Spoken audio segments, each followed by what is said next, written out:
Things. Stephen, good to see you again and welcome to the program.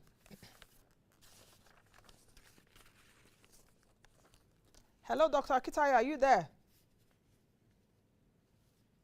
Great. Well, thank God. I'm fine. Good to see you. Now, let's get started. We're talking about real estate investment in Nigeria.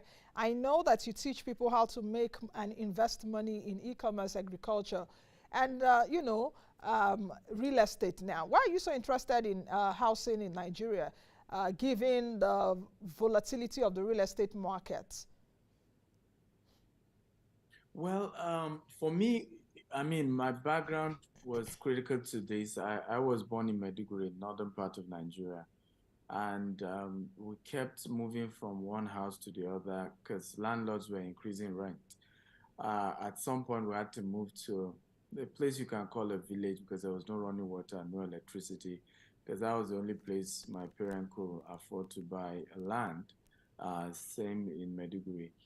And so I saw how that affected my childhood and and I value, if I never saw a toilet that you could flush until I was 13. It was something me and my siblings were jumping around when we saw it, because we never lived in a proper, decent house. And so it's always been my heart that one day I want to be able to help that sector. And now, I mean, you have millions of housing deficit. Is something that we hope we're able to make a great difference. What do you see as the core issue in Nigeria's housing sector? Like I said at the beginning of the program, I've read a lot of reports. I've listened to ministers, not even Rajiv Fashola alone, former ministers in the past few years say a lot of things about housing deficit. We say 20 million, 21 million housing deficit. Some people say it's not up to that. Rajiv Fashola insists that, oh, there are so many houses everywhere in Nigeria and all of that.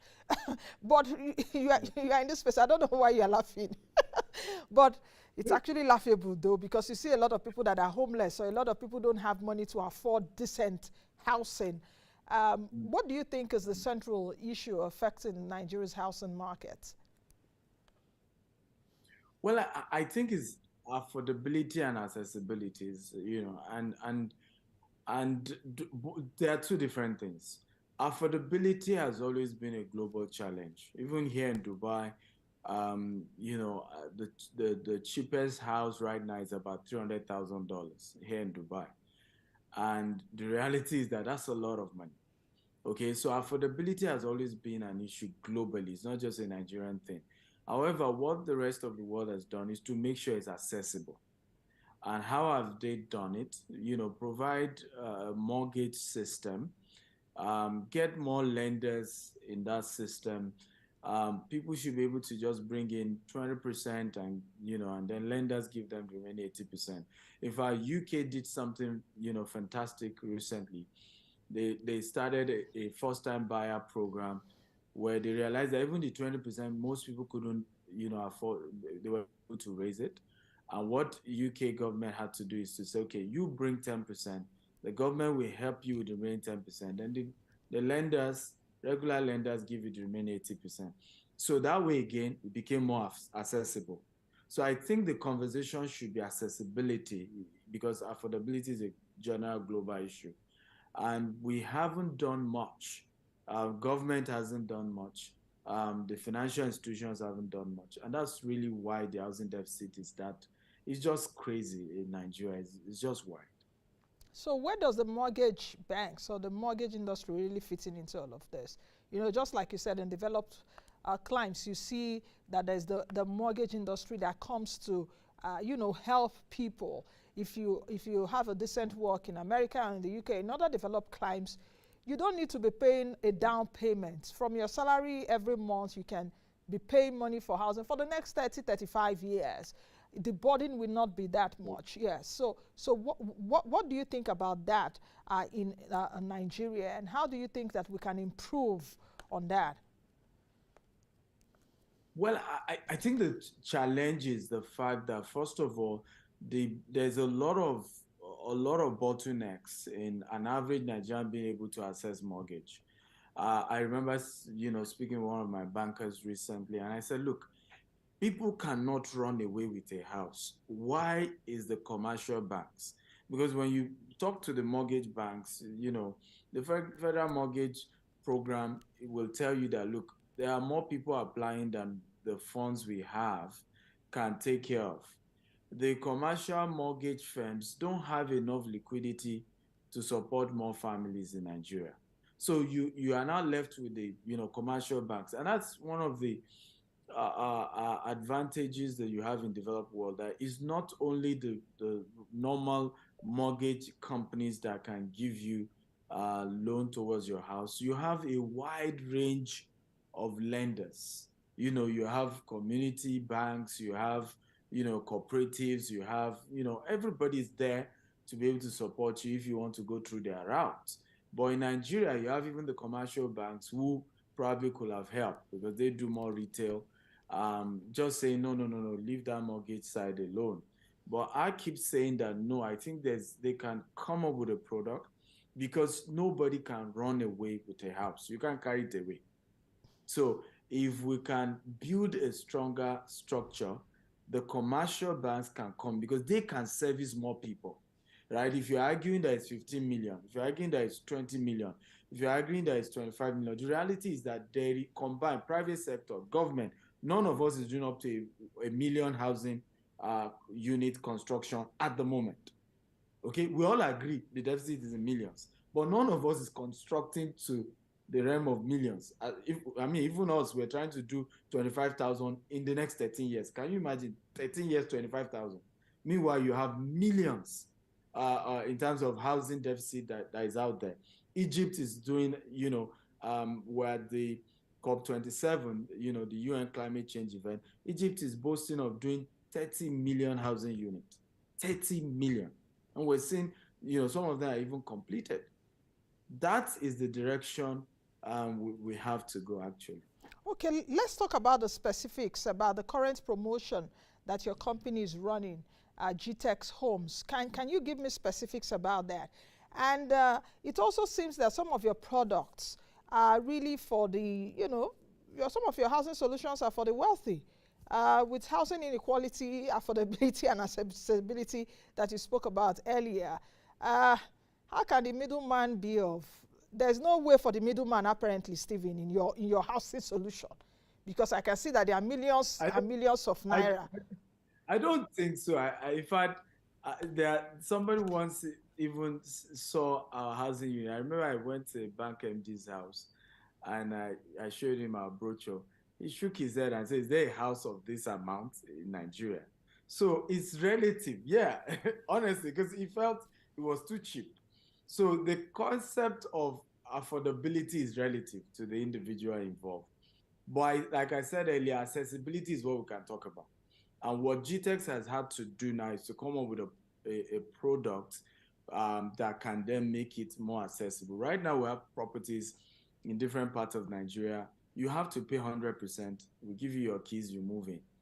But for the first time, we're launching a 1,000 housing unit off plan out of the 25,000 we're trying to do in the next 13 years. The goal is that you are given 3 years to pay.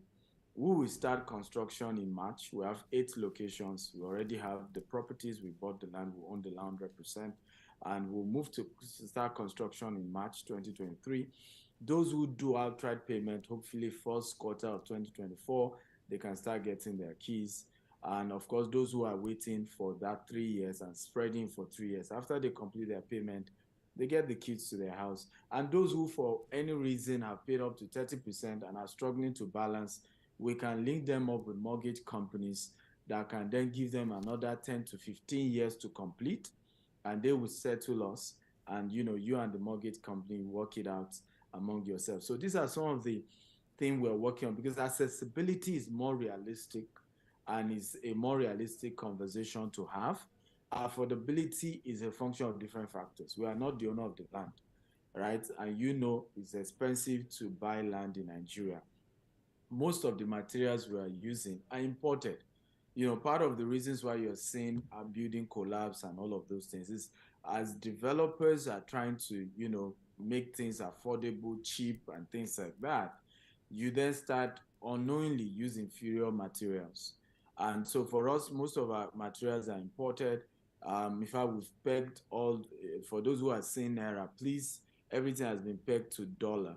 So these prices will always change anytime, the value of naira to dollar drops, because we don't want a situation where we promise you and later we get back to you and say, we couldn't deliver because one thing happened. So the prices are dollar denominated. For everyone, signing up for this, you will see the dollar amount. So if it's, for example, $50,000 for that one bedroom, that is the amount you are paying. So you can pay the naira equivalent per time for the next 3 years, but it's still the dollar amount we are looking at. That way, Okay. even 3 years from now, we're consistent, we're able to deliver to you. We won't come back and say, you know what, something had happened, because you were actually paying us in the denomination we're using to buy most of the materials we're using to build. Okay, because I was also coming to that, but thank God you clarified that. Are you saying that it is dollarized, but you're saying that it's pegged in dollars, so it doesn't really change, but the naira value changes, as it were. So if the naira falls, you pay more naira for the dollar. That's what you're saying. Not necessarily that it's a dollarized transaction.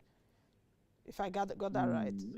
Yes, absolutely. That's what we're saying, that because we're importing most of what we're using to construct and they're dollar denominated, to avoid a situation, because that's happening in the market right now. You're having issues between investors and developer right now, even in the market, if you study it, where developers are having to go back to the customer to say, yes, because it was denominated in naira, the current transaction started with, you are to pay 50 million naira for e.g. 2-bedroom, right? And then over time, because the customer too was paying in installment, we know that the cost of cement moved, right? Iron rod increased, cost of a whole lot of, so when the developer is coming back, to the investor to say, hey, it wasn't my fault that a lot of things went up. So please, can you pay more? I mean, the investor doesn't want to hear anything. Okay. Like, we had agreed at this rate and want to keep it at that. So what we had to do is say, the rate is at this dollar amount, right? You can keep paying, but we're measuring it by that dollar amount to avoid a situation whereby you think we're changing the price or something. Okay, very quickly, because we have about 3 minutes to go, and I will need you to put all of this into perspective. How can people really access the promotion, and when exactly does it begin? That's one. Then number two, how does GTEx connect with investors? Then number three, your products and services appear to be too tempting. With the current rate of inflation at 21%, how confident are you that you can deliver on your promises? Beautiful. So I'll start with the last one, and I think that's why I just answered. Once you peg it to a dollar, right, you can be consistent in your delivery, whatever happens, because you know how much you're buying, and you can always, and that doesn't change that much. As for how people can connect with us, the current offer, has started. We've started already, but we're doing a webinar, a global webinar for investors all over the world, and they can always go to www.GtextHomes.com/1000 units and sign up for free. And we'll be able to have that conversation around what is the offer, what is the opportunity, how do you get to pay, how do you, and we even give some people, I think we have a promo for the first 10 to key in while the webinar is on, to give them some further discount as well. So for us, we're excited about this move. We're contributing greatly. We hope this will also generate hundreds of jobs as we start construction, and we're contributing our own quota to develop our motherland, and we hope a lot of people will key into it. We believe strongly in our vision of green and smart home, where we're solving the housing problem, but we're also building houses that are houses of the future, that supports good and healthy living. And so I'm super excited, and I look forward to the event that is taking place on Saturday, 10th of December 2022. And so you can go to the website again and sign up for that webinar. It's going to be a great one. Okay, I wish you well, and I wish you that your vision of establishing 25,000 green and smart homes by 2035, which is 13 years away. I wish you well. I hope we'll all be alive then to check out how that vision has materialized. And I hope you will buy one from us as well. Okay, let's talk about that after the show. Thank you very much for coming on the program, and hope to have you soon, especially around pyramid schemes and Ponzi schemes that are around the real estate sector. That will be another issue for another day. So thank you for joining us today. All right, I've been speaking with Dr. Stephen Akitayo, who is the managing director of GtextHomes Holdings. We've been talking about investing in the real estate sector. That's the much we can take on today's edition of the program. I am Nancy Naji. Be the best you can be and be that change that you want to see. Bye now.